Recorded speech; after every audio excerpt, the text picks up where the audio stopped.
நீ? பண்ணையில வேலை இருக்குன்னு சொன்னாங்க. நீ தான் புதுசா வேலைக்கு வந்திருக்கியா? வேலை செய்யாம சும்மா உட்கார்ந்திருக்க. பணம் என்ன மரத்துலயா காய்க்குது? அங்க என்னடா பாக்குற?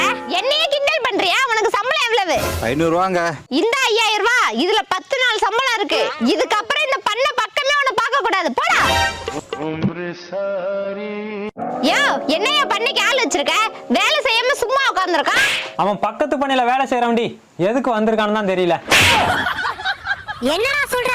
இவ 5000 கொடுத்துட்டாளே. 5000 ரூபாயா? என்ன கேட்காம எதுக்கு கொடுத்த? அண்ணா, உங்க பண்ணையில வேலை செய்யறான்ல, அவன்கிட்ட போனை கொடுங்க. தம்பி, அவனுக்கு இங்க வேலை செய்ய பிடிக்கலையா, அதான் உங்ககிட்ட வேலை கேட்டு வந்திருக்கான். என்னன்னு சொல்றீங்க? அவன் எதுக்கு வந்தான்னு நான் கேட்கலையே. இப்ப அங்கதானே இருக்கான். இல்லப்பா, ஊரே வேண்டாம்னா அவன் இப்பதான் கிளம்பி போனான்.